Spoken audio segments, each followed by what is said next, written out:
looks like we're already up and running. That is surprising.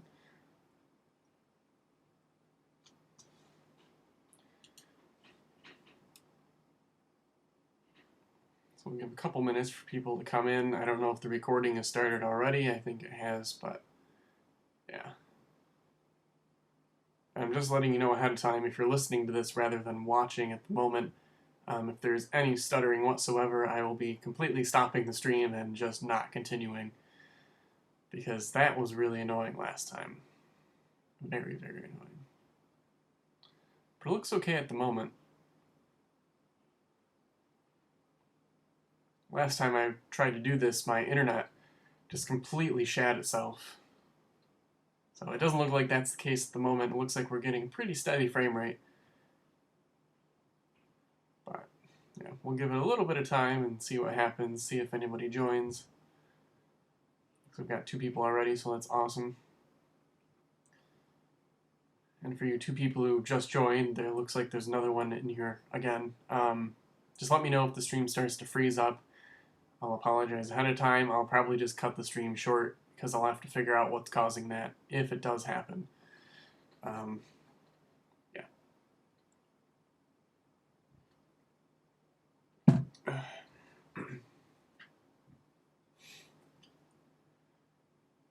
So it's been a while since I did one of these. Been a couple of weeks.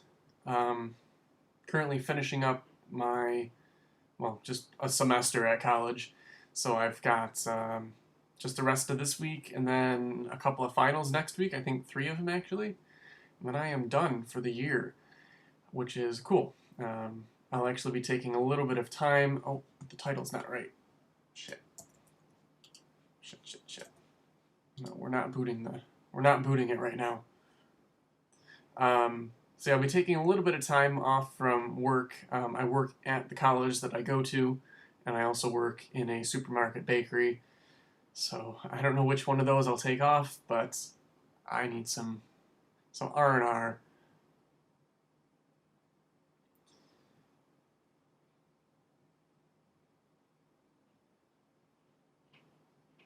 To my 2 viewers out there, does the stream look okay? Is it choppy? Does everything look decent? You know, at least watchable? I should go over here because the camera's over here, dummy.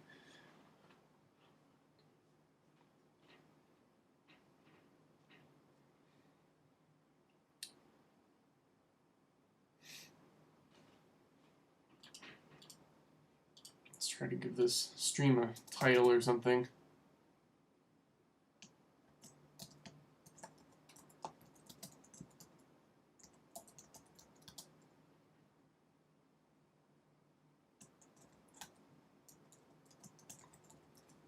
A Tuesday morning ramble. I think that pretty well describes what this is going to be, because it is Tuesday and it is morning where I am.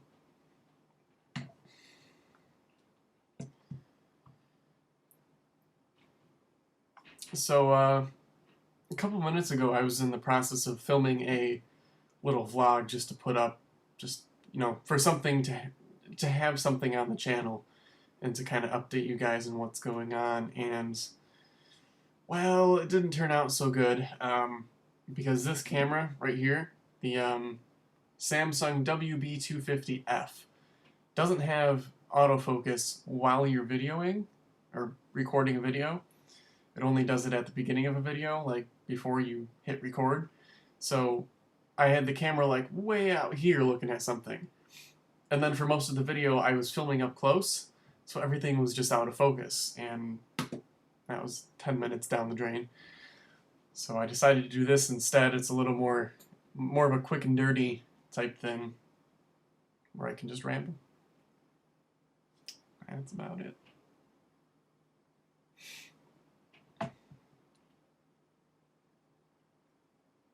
I do have to leave in about an hour and a half. Not that it matters. I'll probably be done before then. This will probably only go about 45 minutes to an hour unless a lot of people decide to join in. So let's show you something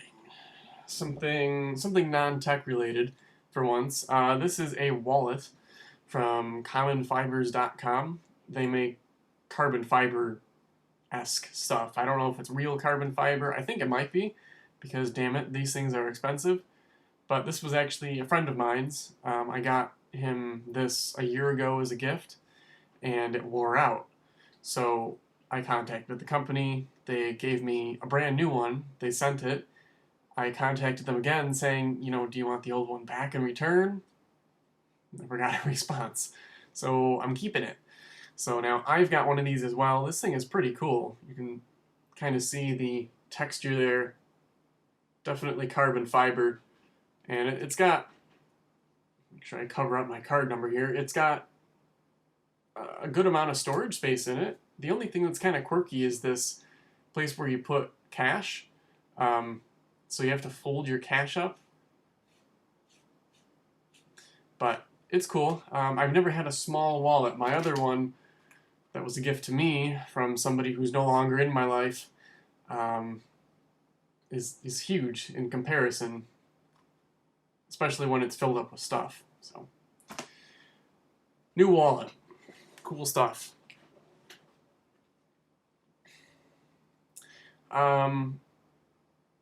YouTube monies. Yeah, all my YouTube monies.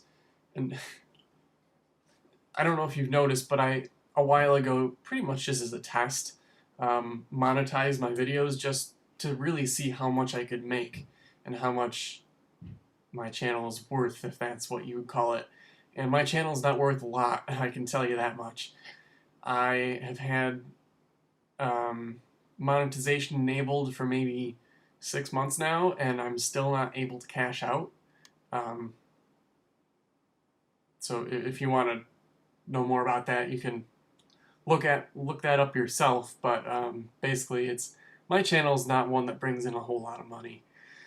But that's okay. I don't do it for the money. I was just really more curious than anything. The only thing that actually brings me half of everything that I've made so far is the NAS build from 2014. That thing still gets a lot of views. A lot of people looking for the actual build, even though I described it's not an actual build video.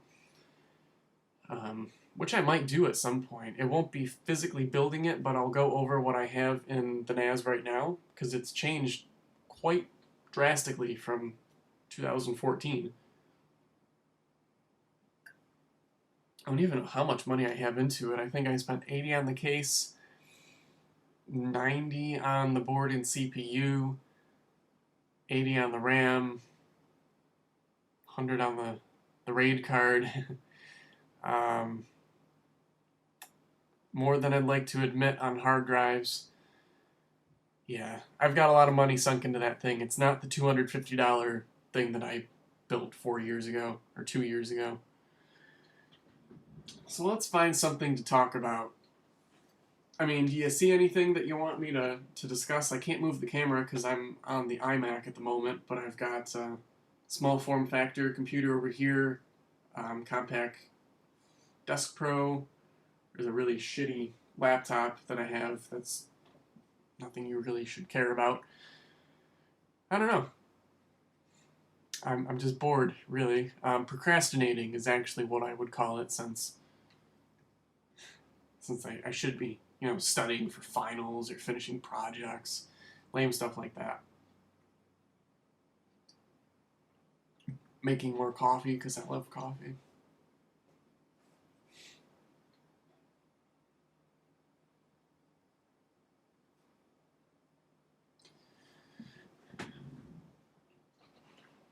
So what are you guys up to? I don't think I've ever checked to see if the two of you who have commented so far, if you have YouTube channels or not. Let me just mouse over. It looks like you got 170 subscribers. Let's check out your channel, just for the hell of it. I'm just wondering if you guys have any projects or something going on. YouTube test on Power Mac G4. I will check that out later because I'm actually kind of interested in that. What about the other one here? I'm addicted to coffee as well. I make, if you measure whatever you fill the water thing up to, the reservoir up to. I always fill it up to 8, and that coffee's 2 people. So I drink about 4 cups of coffee per day. If I decide I want more, I'll usually just go buy some during the day. Of course, I don't want to say I'm a coffee enthusiast by any means, but I buy kind of expensive coffee. I buy like the specialty coffee from the supermarket where you empty it into the bag yourself. It's like $12 per pound, which is, it's not unreasonable, but it is pretty expensive. And after drinking that for a while, I can't drink anything else. I went to McDonald's once because I was just in a pinch and it was the only thing nearby for some coffee one morning, and I couldn't finish it. I drank maybe a quarter of it and just dumped the rest of it because it was terrible. At Thanksgiving, because I'm actually like 75 years old, I had some coffee with my dinner. Well, coffee after dinner. It was like some Folger stuff, and I can't drink it. I just can't drink it. It's terrible.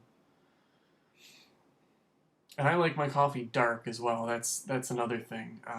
No cream, no sugar, black coffee, as dark as you can get it. I get the Italian roast, which is one of the darker flavors, and I feel like a coffee snob. Yeah, McDonald's coffee is terrible. I do like Starbucks as well. Their actual coffee is pretty good, and their drinks are good as well, but I have a budget for myself of about $50 per month for coffee, which is probably about 10 Starbucks drinks. So, yeah, it's quite a bit. Alright, let's find something to talk about here, because I am just antsy today. What have we got?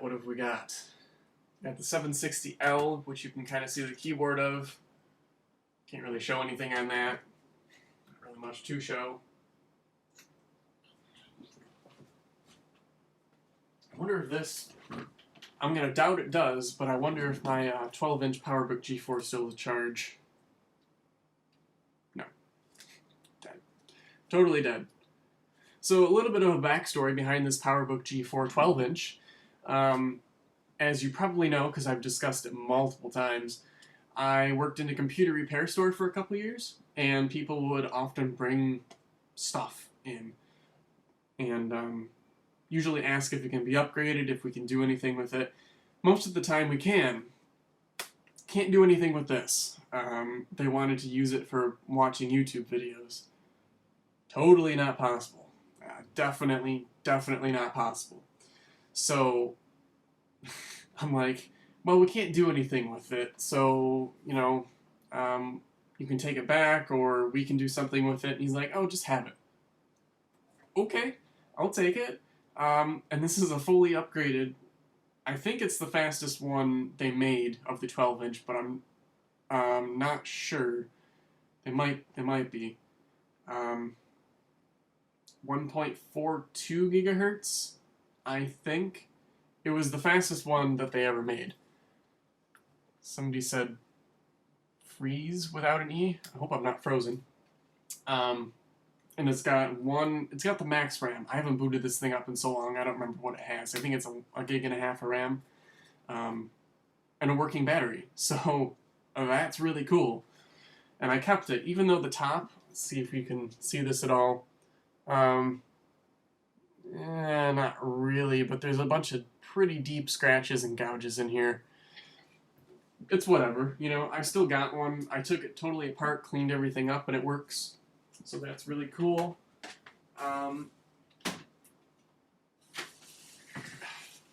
At home, at my parents' house, I have the 15-inch model, which I see you said you have, and I also have the fastest one they made. With maybe it's not the fastest, because it doesn't have a high-res screen. I don't remember. But I know this one, right here, is one of those beastly PowerBook G4 17-inch models. This was also free. Somebody dropped it off at the computer store for me after I'd even left. And I made a video about this thing. This thing is freaking awesome. It's in great shape. It's almost perfect. Like, the inside is perfect. The screen hinge is like, oh, it's so wonderful. It's the best. Doesn't have a charge, of course. I think the battery's actually shot. That's the only thing wrong with it. Some minor scuffs on the bottom, but you know, it's a used laptop, and it's what, 12 years old now, something like that. So yeah, I've got a 12, a 15, and a 17-inch PowerBook G4. All, I think, are the highest end models they made. I could be wrong. I probably am, but I think that's what they were.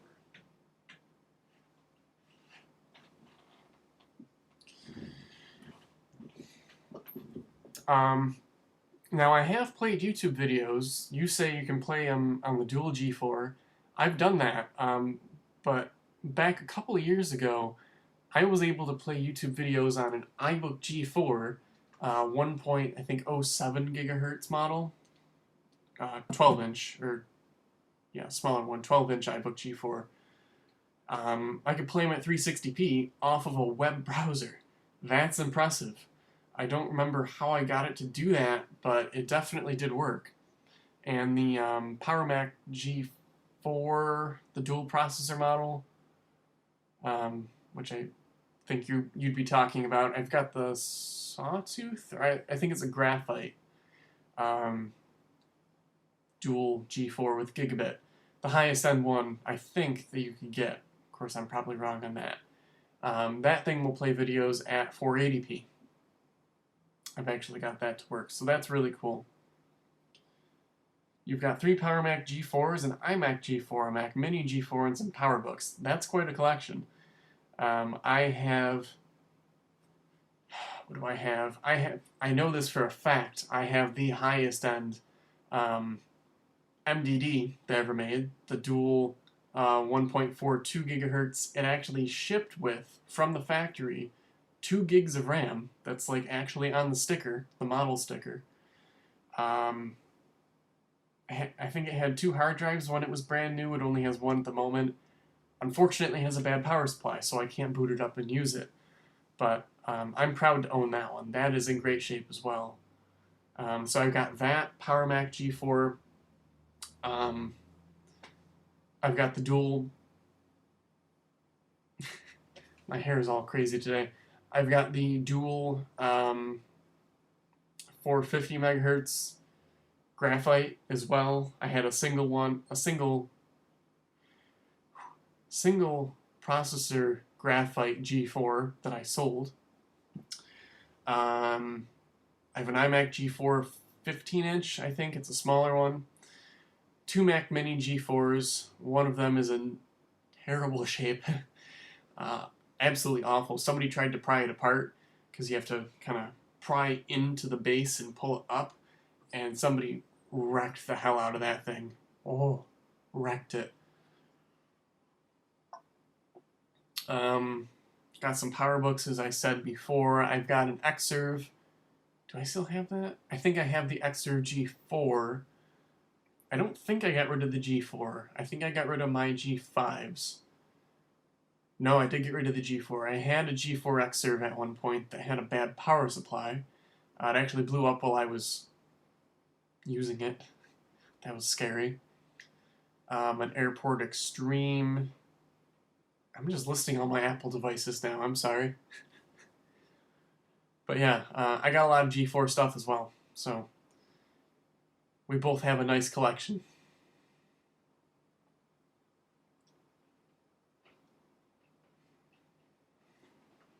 Let's find something else here.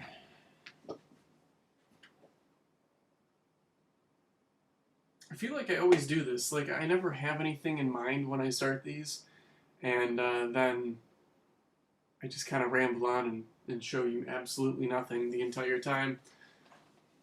Let's see here. Let me see if I have something out here.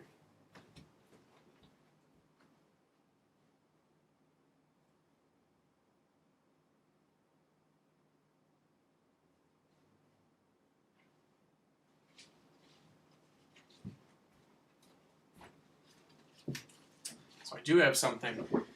This is a package from EVGA, and it contains thermal pads. So, story behind this, I have a GTX 1070, I think it's a super clocked edition, I don't recall exactly, but it is one that is affected by, one second, I have to read this. So it's, some of these 1070s of whatever edition that I have were affected by overheating components that then blew up other components. So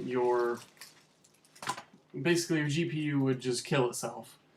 And here I have replacement thermal pads. So if you go to EVGA's support site and put in your, or whoever you bought it from, really, I think it only affects the EVGA cards though.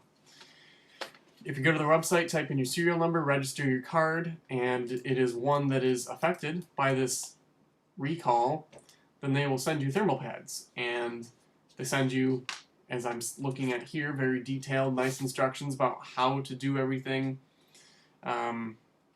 You know, how to take everything apart. And of course, none of these look exactly like my card, but whatever. So I've got them. And apparently this does not void your warranty. It damn well better not if they're making me do this myself. So let's take a look. Here are the thermal pads. Nothing to really look at. They're just gray. I don't really know if I need all of these, though. I can't imagine I need all of them. And it looks like they also included some thermal grease in a very interesting package. Just a little plastic container. So that's cool. I will have to put those in the video card at some point. I'm kind of worried about it, though. You know, I've taken apart tons of video cards, but this is one that I personally paid $450 for, and I bought it brand new. And I don't want to do anything that will kill it or avoid my warranty in any way. Yeah, that'll be very, very, very stressful, but interesting. So that's that. There's my thermal pads for my 1070. So if you own a 1070, look into that. And while we're on the topic of that particular video card, let me discuss some annoyances that I've had with it. And I don't know if it's the card, but I know it wasn't doing this with my 780. So the problem I have is with stuttering, and it's not so much lag. You know, I could run something lowest specs possible, so I'm getting, you know, a perfectly solid 60 FPS. You know, there's no possible way it can lag. Running at very low settings, medium settings, high settings, whatever, I can get a solid 60 FPS out of it. But no matter what settings I set in the game, you know, VSync on or off, full screen, windowed, borderless, whatever settings, I still get stuttering. And it's almost like lag. But if you look at graphs of the past frame rates, it's always at a solid 59 to 60 FPS all the time, all day, every day, no matter what settings in some games. For example, GTA. I usually play on medium to high settings, not extreme settings or anything, but, you know, I want to get that solid 60. On my 780, playing at whatever settings, perfectly fine. 60 on my 1440p iMac monitor, perfect. With this card, stuttering. So I'll be playing, and then the game kind of, it stutters. That's the only way I can describe it. It'll kind of, it's almost like it's dropping frames. Now, I've researched this quite a bit. There's a couple things it could be, and it's not the monitor. I've tested all monitors that I have. in this entire room. I've even tested my roommate's monitors over here. I plugged one in. Still the same issue. It could be a cable issue, although I did buy, not like the cheapo cables. I bought name brand, I don't know what they were called. They're not like mono price cables or something, which are fine, but they're not always highest quality. I bought pretty high quality cables, not garbage ones, and ones that were supposed to be fully compatible with everything. Now, I know that for the most part, an HDMI cable is an HDMI cable. You don't need to go with those monster cables that are like, 12 inches around and protect against viruses or some crap. Cable's a cable, but there are some differences, especially with DisplayPort cables, where you need to have the right one for it to display things properly. Now I have all those cables. Still get that stuttering. And I have no idea what it is. The only thing that's changed is the video card. And as I see you said in the comments, it might be heat problems, which it might be. And that's why I decided to request these thermal pads, because I think that might actually help something. Maybe certain components are getting too hot, but others aren't, so it has to kind of throttle for that.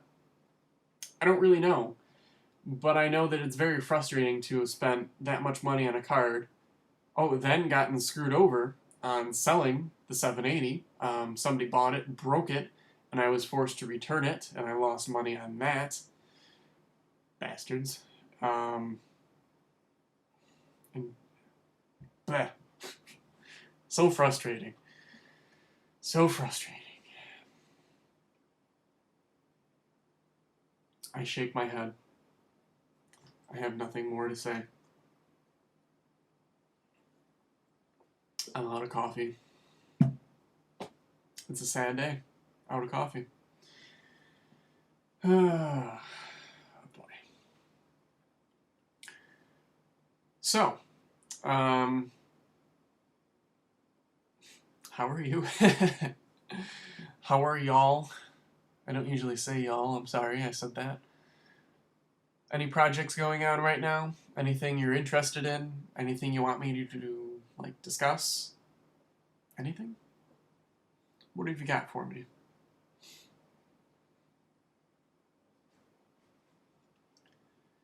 I did a Reddit Secret Santa this year. So last year I did the Reddit Secret Santa 2015. This year I'm doing it for 2016. And yeah, my match was pretty interesting this year. I actually did two because I had 2 credits. One of them was really boring, like he didn't give me any information. And the other one was pretty cool. I got him a Chipotle gift card because Chipotle, if you don't know, it's a burrito restaurant really. That's near where he lives. He likes gummies, so I got him a big variety pack of gummy bears. A couple other things. I don't really remember, to be honest.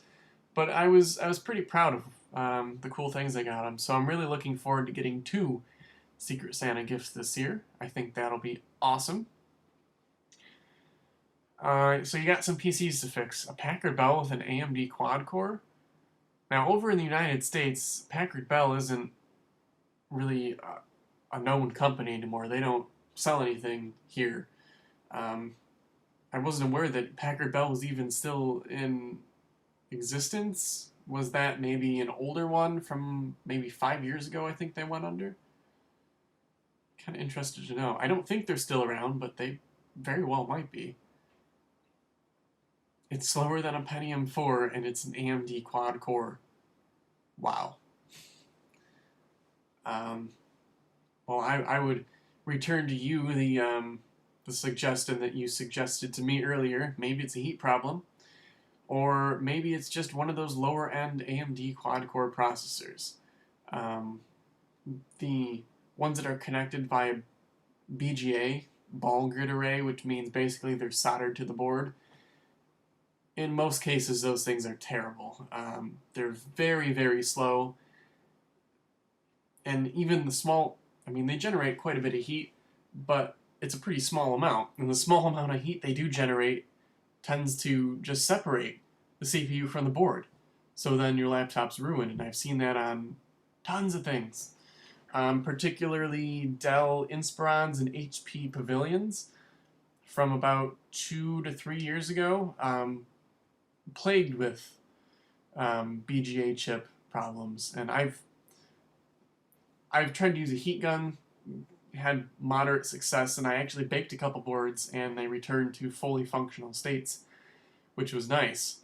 But why it might be slow, I don't know. I'm only just assuming it's a terrible processor. I'm gonna guess. Because quad core doesn't always mean, first of all, quad core, because it could be dual hyper-threaded. But also, not all quad core processors are the same, which I learned the hard way. Yeah.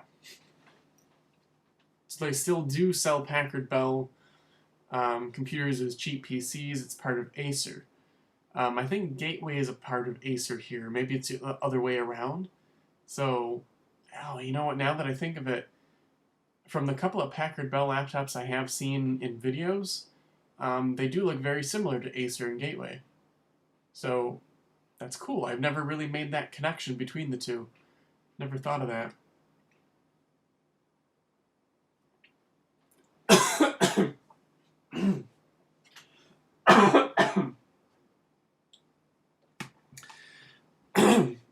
There was a little more coffee in that than I thought there was still. I didn't expect that there was any left in there. Dying. Dead. Dead. Okay. Wow, I died a little bit on the inside there. Is that Packard Bell that you mentioned? Is that a desktop or is that a laptop? It's so cheaply made. Yeah, I don't doubt you there. I definitely don't doubt you there. And that's something that kind of frustrates me about computers now. And I understand why they do it, but so many computers, especially laptops, are made so cheaply. They're terrible. I've seen, again, so many times when BGA mounted CPUs will detach or fail or something, and then the laptop's junk. Things just, especially on a board level even, they're just not built to the same standard they used to be. And as I was saying, I understand why they do this, because, first of all, electronics are cheap, and we live in a very disposable kind of disposable technology world where you upgrade your laptop every couple of years if you're the average consumer. I don't. I'm still using this 2010 iMac. My gaming PC is out of mostly 2013 and 14 parts, and then my new video card, which is an exception. My laptop's from 2013. And I buy high-end stuff because I plan to keep it. Most people do not, and it's kind of a shame, but that is the way things go. So things are just made cheaply and poorly. It sucks. That looks like a link to the desktop computer that we are discussing here.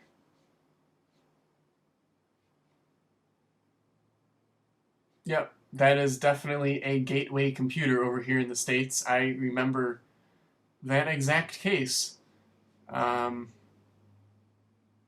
I've seen this case multiple times. It is definitely a Gateway over here. So they are the same company.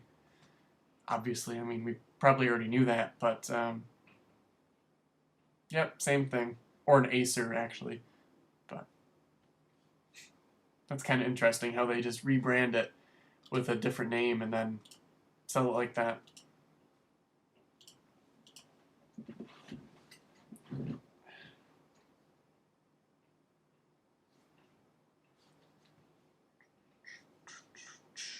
Now those that link that you just posted with the Packard Bell isn't actually that bad. It is slow, I will give you that. It is horrendously slow if I remember correctly. But it's really not that bad in terms of build quality. The board is decent. The processor is lacking, of course. And the RAM, I think, is DDR2. And it has a hard drive. But really, it's not the worst one I've seen. It is not the worst. There are much worse things out there. But I agree, it's a budget PC. And I think is the power supply really cheap as well? I thought it was an off-brand. It wasn't like, you know, a Best Tech power supply or something else. It was an off-brand, kind of no-name power supply. It has an Athlon X4? Well, it shouldn't be that slow. Mine only had a dual-core Athlon in there. Who knows? Who knows? I'm looking around the room for stuff to discuss.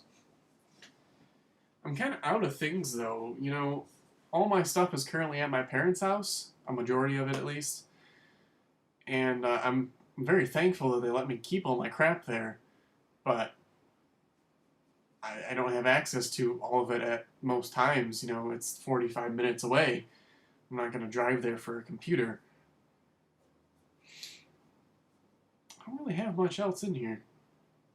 Let's see what we can find. Let's discuss this over here. Not the laptop, but the small form factor. Ouch. Small form factor compact Desk Pro EN 733 megahertz Pentium 3 computer. So there it is right there. There's the front of it. Now this thing is a little bit quirky. When I got it, it was going to be recycled. I mean, that's what most things are going to become before I get them, just electronic scrap, really. And I got it and it worked pretty well. I didn't have any issues with it. It worked just fine. And after sitting a while and tinkering with it for a while, sometimes it fails to post properly. Usually regarding the video, it usually won't display any video, but it will actually go through the post process, but then it won't boot. It's very odd. And I'll show you the back as well. This thing is surprisingly heavy. So I was messing around with it. That's why there's a video card and a network card in there. The network card is some really old PCI card, and the video card is, I think, a 32 meg video card. I was trying to figure out the video issues. Now, where do I get all the PCs? Most of them I got from working at the computer repair store, which reminds me, I do have a Power Mac G4 coming to me that my old boss kept around, who works at the computer repair store, of course. It's not the graphite one with kind of the lines all over the front, and it's not the MDD. It's the other one, which I think is a Quicksilver. I've got one of those waiting for me. But yes, I got most of these at the computer repair store. Now this one was from the original store before we moved. So we had a big open area. I mean, the whole thing was huge. A huge open area in the back that was kind of separated off. And this is an old building, mind you. You know, this is in the middle of the city and a bunch of, buildings on the other side, whatever. The entire back room had just plywood on the floor. So we would often take things apart because part of our business was scrapping stuff. If we needed to break something, throw it on the floor.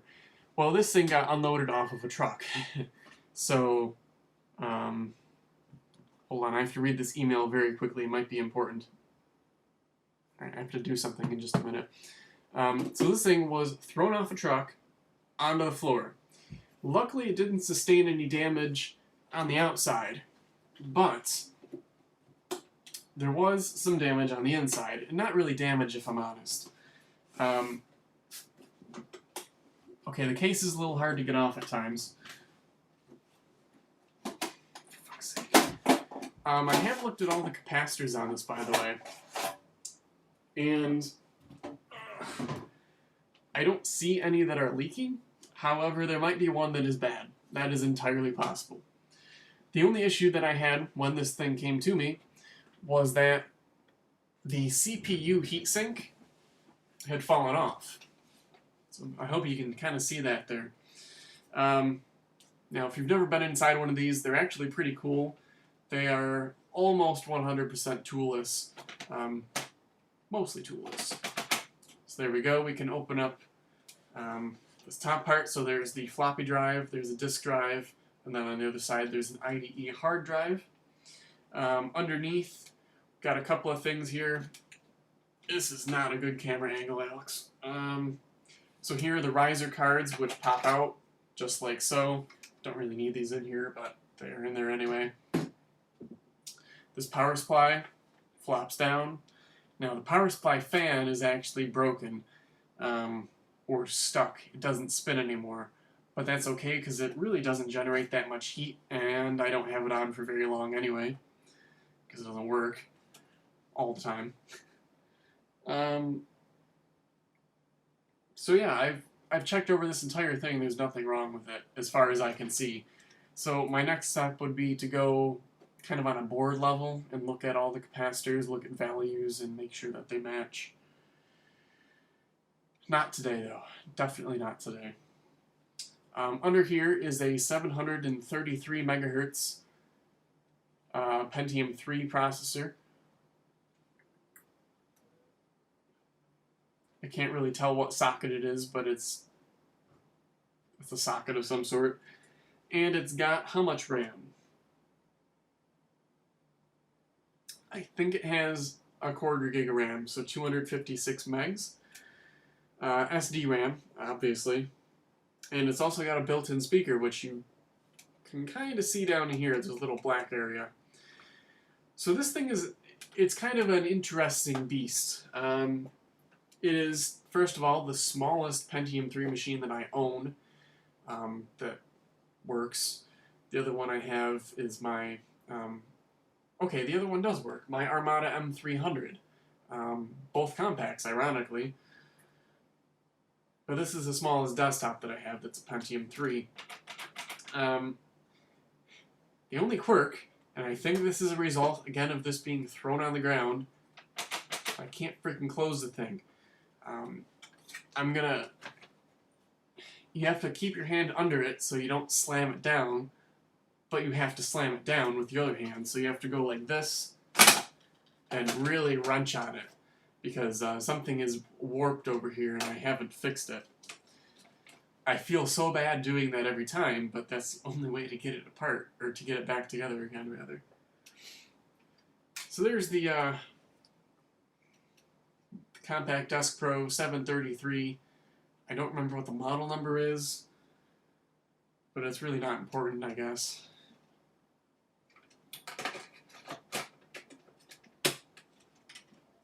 It's cool. You know, it's nice to have around.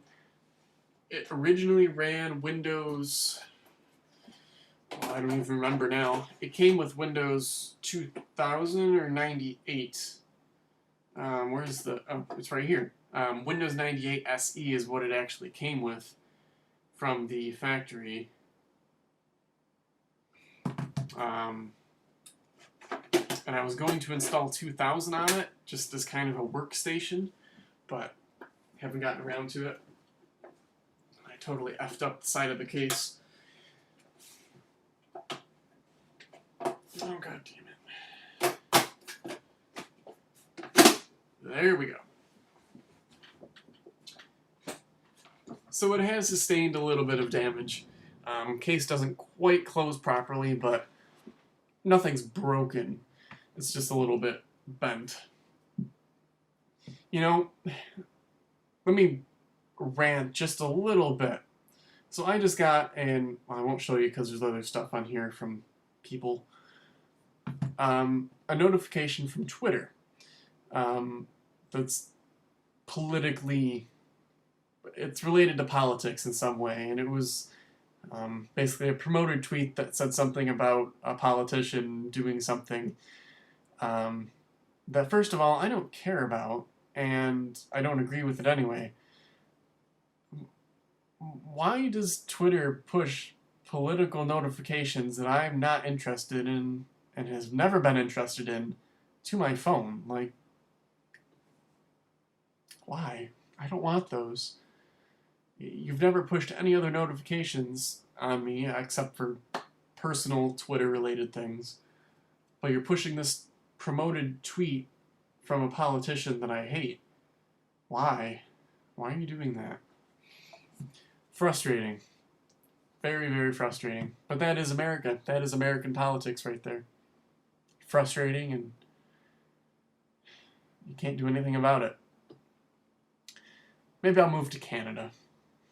I mean, now that Donald Trump is our president, it wouldn't be a bad idea.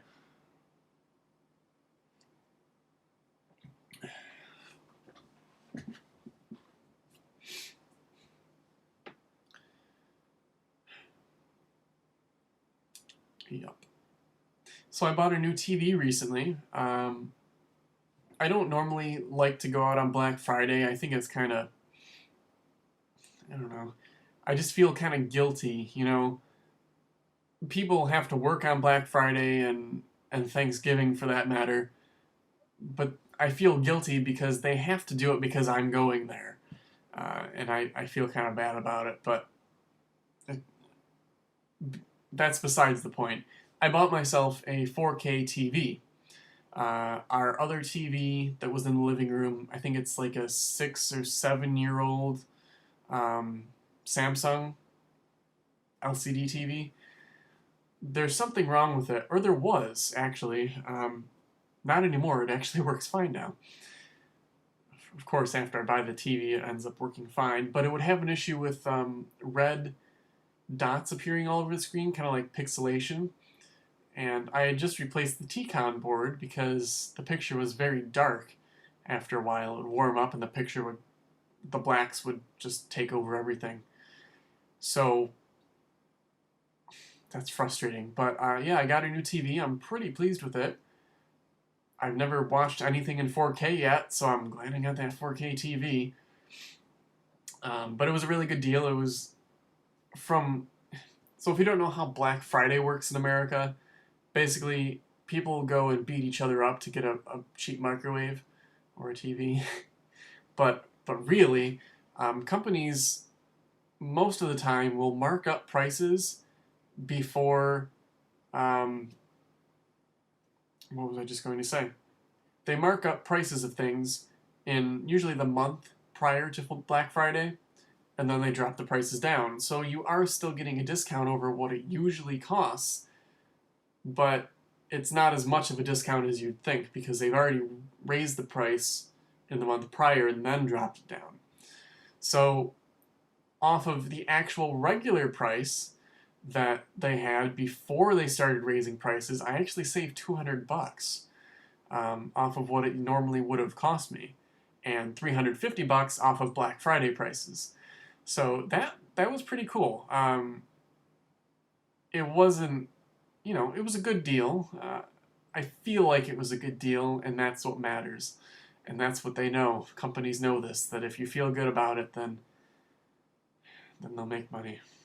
But yeah, I needed a new TV and I got one and I'm pretty pleased with it. Why was my GTX 1070 so expensive?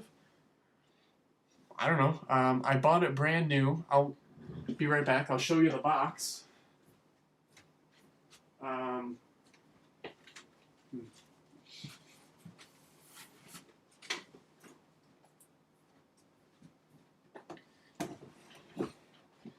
So where is the model on here?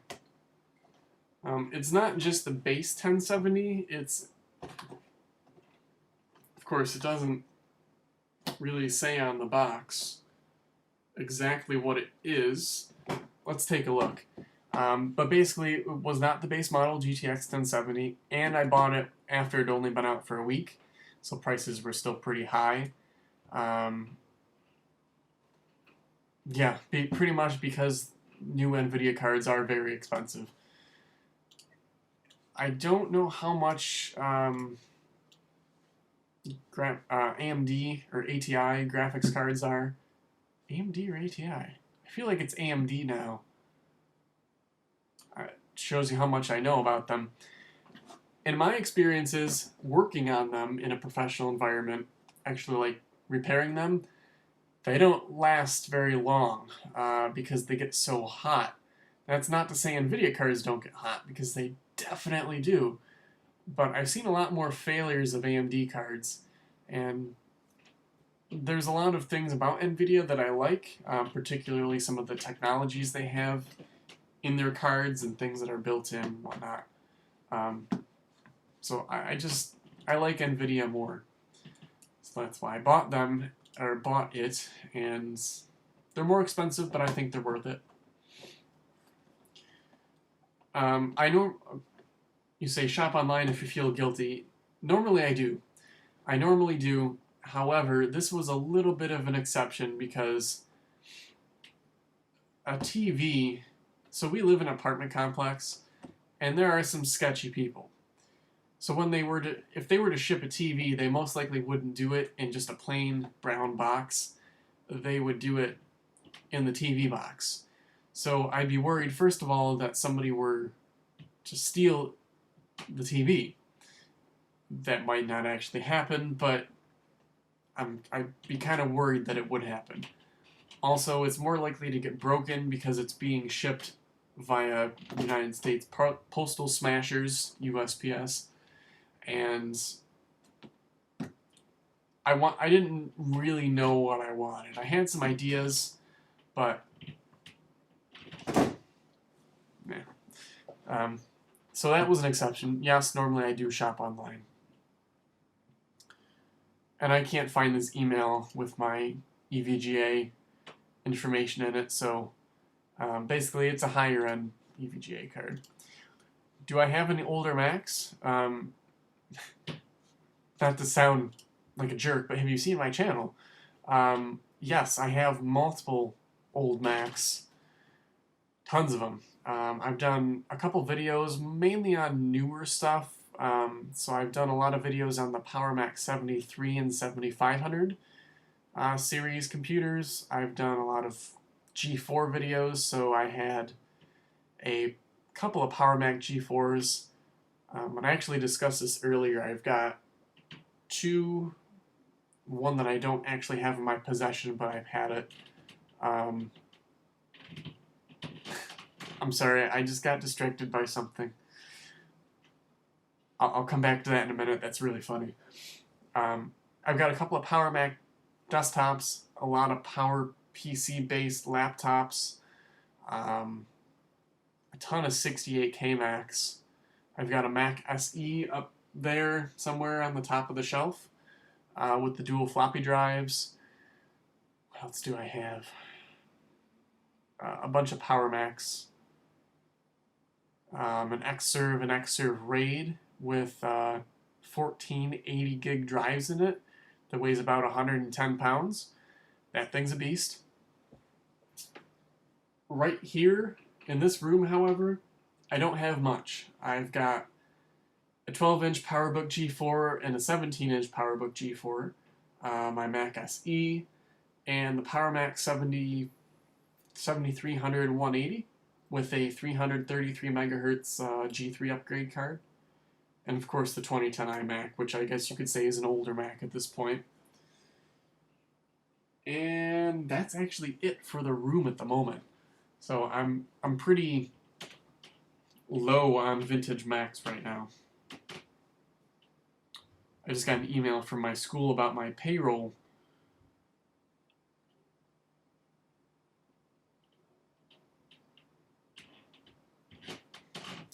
Okay, so I just got an email from my school, and I'll read part of this off to you. It starts off with, "Hello everyone. Please watch out for each other, students and college staff."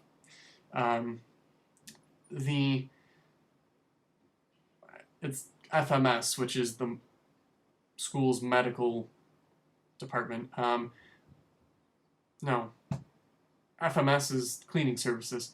Brought to our attention that a large amount of blood appeared for the second time in less than 2 weeks in the men's room located on the first floor near some office. It's believed it came from somebody suffering from a nosebleed. The blood was not cleaned up and left in a hazardous condition. If you observe anyone in this condition, please notify public safety so it can be taken care of. And this is, it's not really funny, but I've actually seen this in another bathroom. Somebody who, it was a all-gender bathrooms. I don't know if it was a man or a woman. I don't really want to think about it, to be honest. I don't like blood. But, yeah, I've seen a bunch of blood spots all over the floor in another bathroom, too. That's a little weird. That's a little bit weird. But it's such a random email to have received. It was kind of funny. So back to what I was about to say. And I might be a little immature for thinking this is funny, but I'm looking at this Reddit post that says, "Today I learned the Microsoft once had to rename its critical update notification tool to avoid the unfortunate acronym. Critical, C, update, U, notification, N, tool, T. C-U-N-T. So they had to change the name of their update tool because it spelled something inappropriate. It just caught me off guard. That was really funny. And I can attest that Microsoft is definitely a critical update notification tool at times.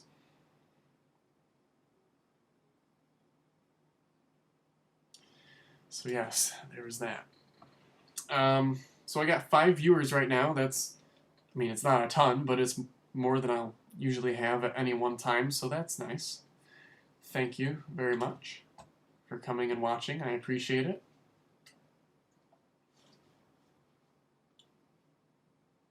So I was looking at, well, it's got a comment here. Have you ever had to repair something that wasn't a computer? Multiple things. I have repaired tons of phones back when iPhone 4s and 4Ss were still kind of the thing. God, I don't know how many of those I repaired, probably 150 of them. Those were something. Because you have to take everything apart. You have to take every single thing out of there in order to take the screen out without damaging anything. So I've done a lot of those. I've done a lot of iPods. I did one iPad. It didn't end up going so well. I broke the screen. What else have I repaired? I've done a couple of TVs. My own TV that I mentioned earlier that I bought a replacement for. I didn't really repair the board. I just replaced it. I've repaired monitors. I mean, if you don't, I've repaired servers as well, if you're not counting one of those as a computer. Yeah, I repaired lots of things. I repaired a mouse the other day, a Razer Naga mouse. Fixed one of those. Yeah, I've done a lot of stuff. Not everything, but I've dabbled in just about everything there is. I did some audio equipment as well. I didn't end up actually fixing it, but I took it apart and fixed some, or replaced some capacitors, which didn't actually end up being the issue, but I still did it anyway. And some video cards. I've done video cards. I did a keyboard, a high-end keyboard that had an SSD in it. The SSD failed, so I had to download everything from the website, put it on the SSD, put the SSD back in the keyboard. Did that once. So I'm looking at the CUNT page on Wikipedia, and it just kind of reminded me of the past. I got a little nostalgia working from this. So it looks like the critical update notification tool from Microsoft was originally released in Windows 98. I don't really remember this so much. I vaguely remember it, but not so much. Oh, keyboard with an SSD, not like a computer keyboard, a musical keyboard, to clarify. Yeah, I can see why that would be confusing. It's like a musical keyboard that has a bunch of built-in tracks and songs. You can record things, stuff like that. Definitely not, my Apple keyboard here. So I was just looking at screenshots of the update utilities, and it reminded me of how you used to, for Windows 2000 and Windows XP, go to the Microsoft Update website, and I'm just looking at this picture, and it reminded me of what it looked like. It's just a lot of nostalgia there. I remember borrowing my dad's PCMCIA Wi-Fi card to put into the Dell Latitude CPT and run updates on it through Microsoft's Update website. I wouldn't say good memories necessarily, but just a lot of memories from a long time ago with that utility. Hello from the Netherlands. There's 2 of you from the Netherlands. How very interesting. I should have known because you posted a link that was .nl.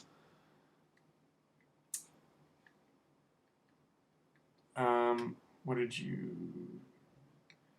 You have a 1986 Teddy Ruxpin? With an issue regarding the tape player. No, in fact, I've never even heard of that before. I have no idea what that is. I'm going to assume it's a computer of some sort. I have no idea. You have a Pong system? Nice. With a problem with stripes on the screen. Have you cleaned up any of the connections? I had an NES that had issues with stripes on the screen, and I repaired it by simply cleaning off the connections because it was corroded. Also, obviously check capacitors and things like that. Wow, a Pong system. I've never owned one of them. A Teddy Ruxpin is a talking teddy bear? Okay. I definitely have never repaired one of those. It's kind of funny. Alright, what's this link here? Whoops. I'm now trying to sell it. Oh, you're trying to sell something. Well, I probably won't buy it, but I'm definitely going to take a look at this.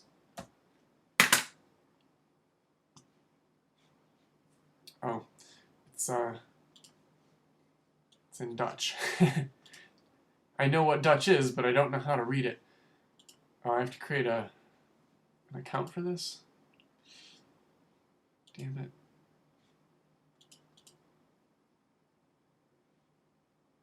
I don't know if I want to create an account for this, since I'll never use it.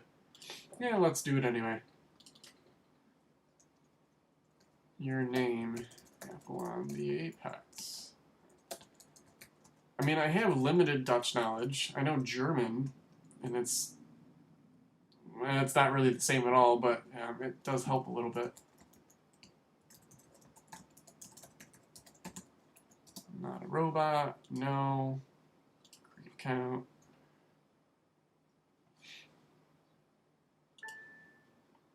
Here's my email saying that I subscribed. I'm just curious to take a look at it because I've never seen one.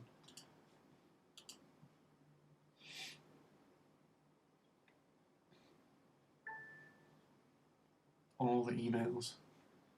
Oh wow, that looks not like I thought it would. That is so very orange and brown. Oh, that is definitely a color of the 70s right there. If you said 1970 or 1974 and asked somebody to think of a color that represented that, those colors are 1974. That's really cool. That's super cool. Is that 15 euros? I think. Neat. Never seen one. And now I have.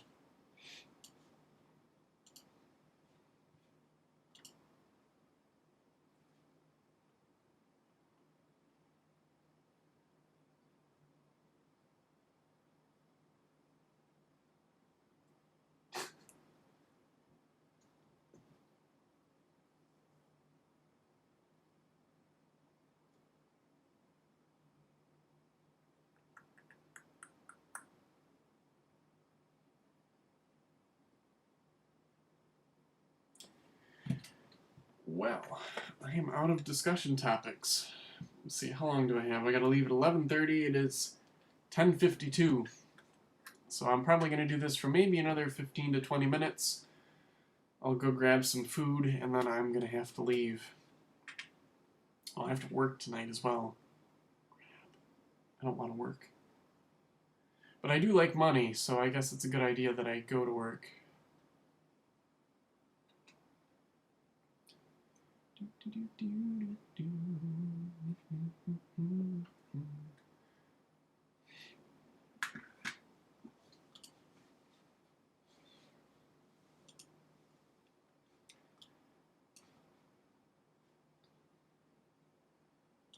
So I don't know if you guys do this at all, but oh, okay, thank you for saying something. Let's talk about PowerSeat PC Macs.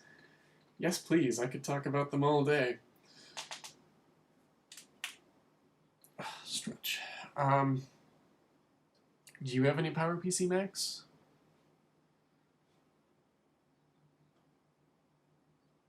Because I've got a ton, and I've already talked about them. But if you want to know more about a particular one, I can ramble on forever.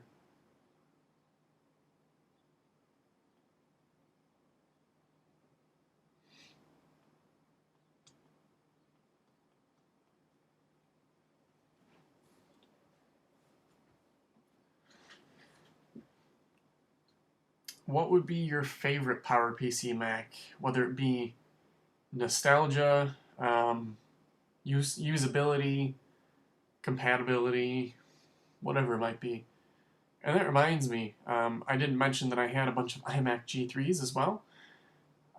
I don't know how I forgot them. They're arguably my favorite Mac of all time just because I used them so much growing up. I actually had this is going to sound nerdy, I had a dream about the iMac G3 the other day. I don't know why, but I did.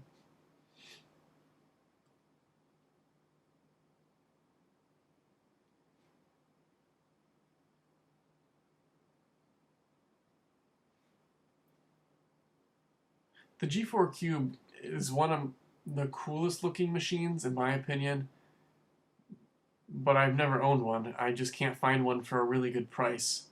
And my price, because I'm a cheap person, is something very low. Maybe like I score one for 20 bucks from someone who doesn't know what it is, just because I don't need it. That's why I don't buy Macs that often.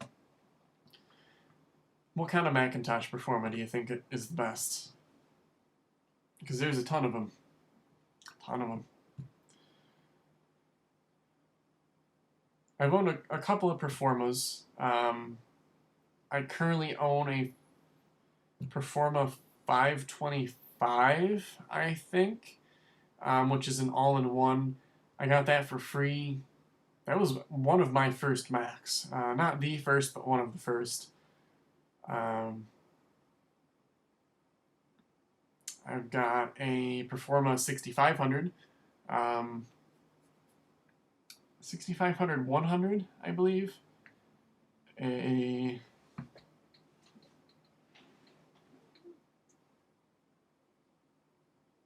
Yeah.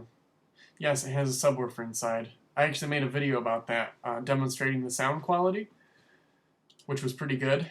Unfortunately, my camera, it doesn't do audio very well, big changes in sound. So as you increase the volume, it kind of keeps everything equalized, and there's no way to turn it off. So the video I made, instead of kind of demonstrating the sound quality as best as possible, it muffled the sound, which kind of sucked. I'm trying to find that video in case you haven't seen it. It's an older one. It's definitely older. And then I made a video about taking off that front panel, because that front panel is not easy to take off. So let's copy the link, paste it. That should bring you there.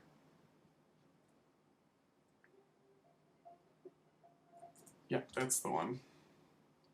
And it does sound great. It's not just the subwoofer that makes it sound great. The just internal speaker is pretty good as well. It's very clear sounding.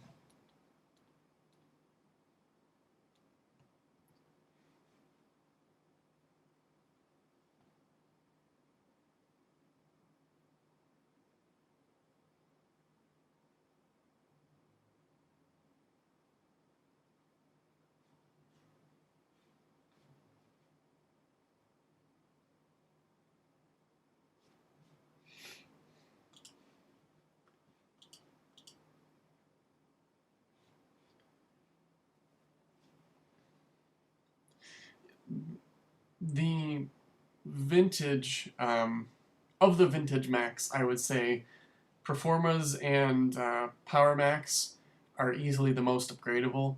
I mean, I can stick, so long as it works with a Mac, just about any card I want to inside a Power Mac 7300, and it'll work.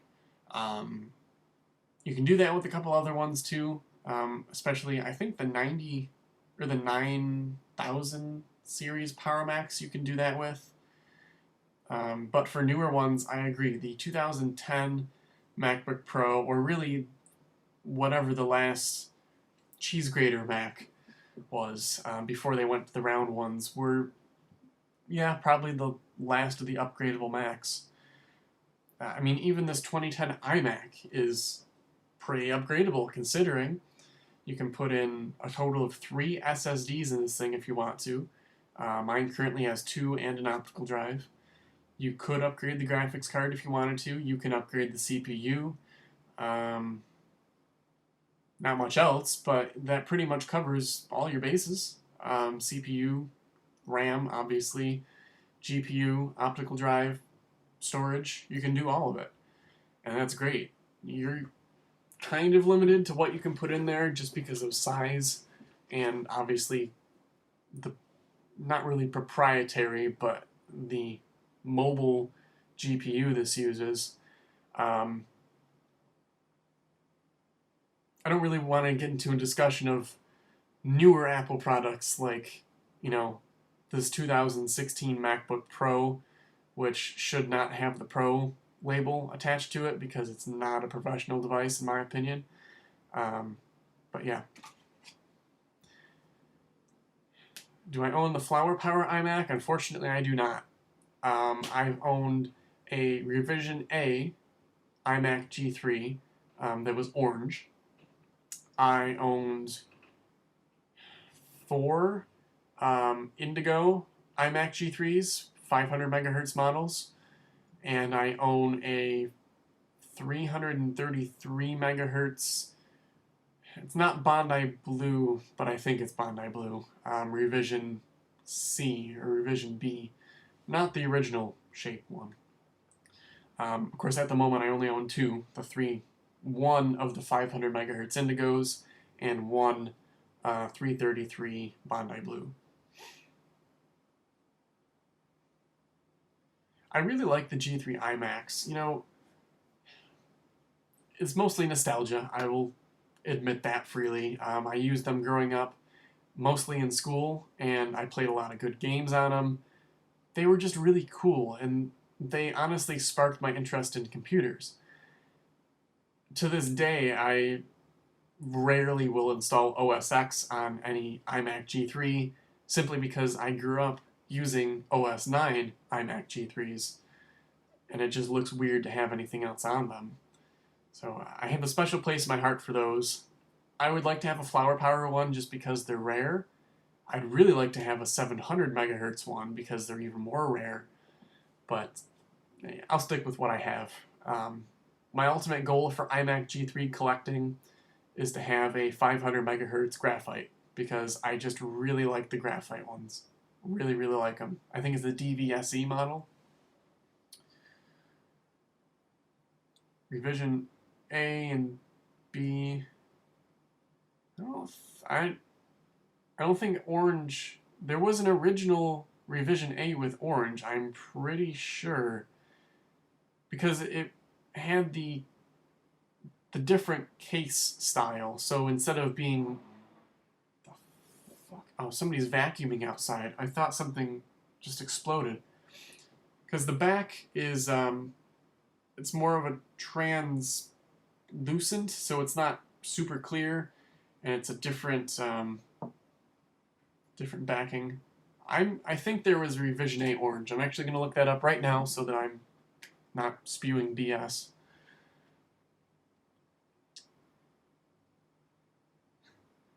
Really, I just want to own a graphite model, to be honest, because that's a majority of the time what I was using in school. I really like the graphite color as well.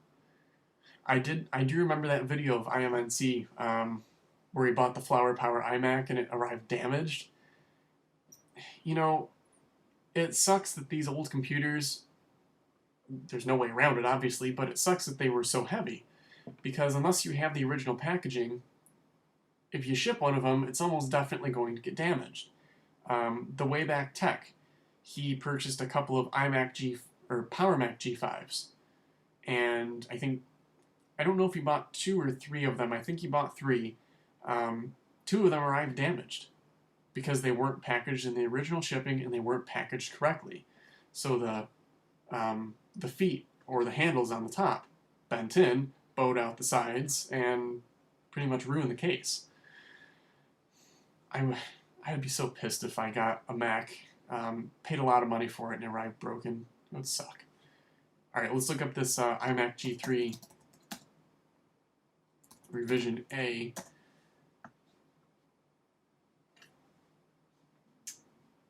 I might be wrong, it's entirely possible, but I thought that they had an orange one.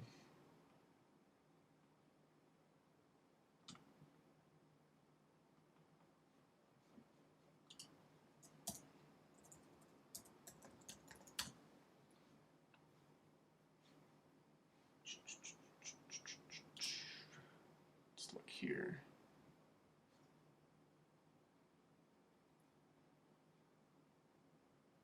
I'm having a lot of trouble looking this up right now.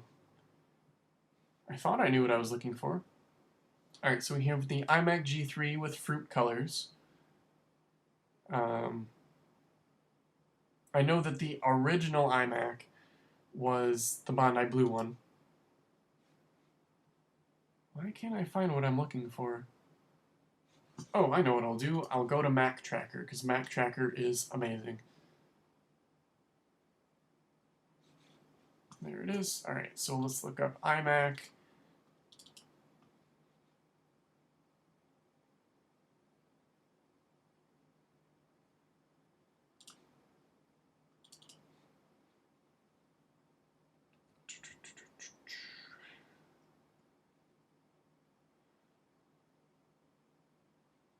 So it must be tangerine colored, and I believe you are correct. So it is a revision C, I think.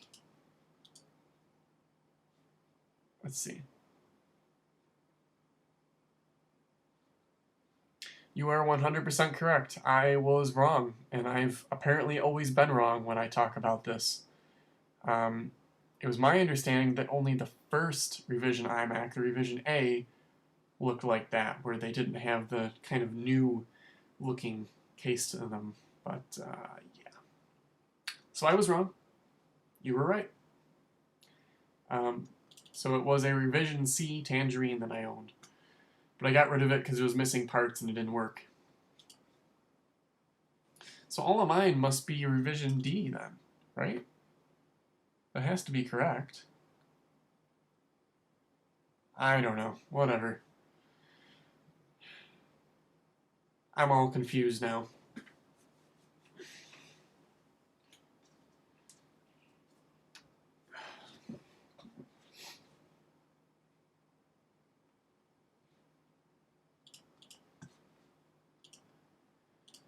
Well, guys, it is about 11:10 in my time zone here, and I've got about 20 minutes before I have to leave for school, and then immediately after that I work. So I think I'm going to call it quits for now. I know there's only been at most 5 of you here, but I do appreciate you all being here, conversing. Gave me something to do, and I always enjoy having these little talks. So I thank you very much for watching. If you want to see anything in maybe a next tech vlog, which I will be doing soon, because I'm almost done with school for the semester, over the break I'll be doing a lot of stuff. I plan on it at least. Let me know in maybe my most recent video or most recent tech vlog, so you can, if there's something you want to see, I will do my best to show you guys. So thank you very much for watching. As always, I hope you enjoyed, and we will see you, I guess, in the next video. I don't know when it'll be, but it'll be somewhat soon. So thanks again, and take care.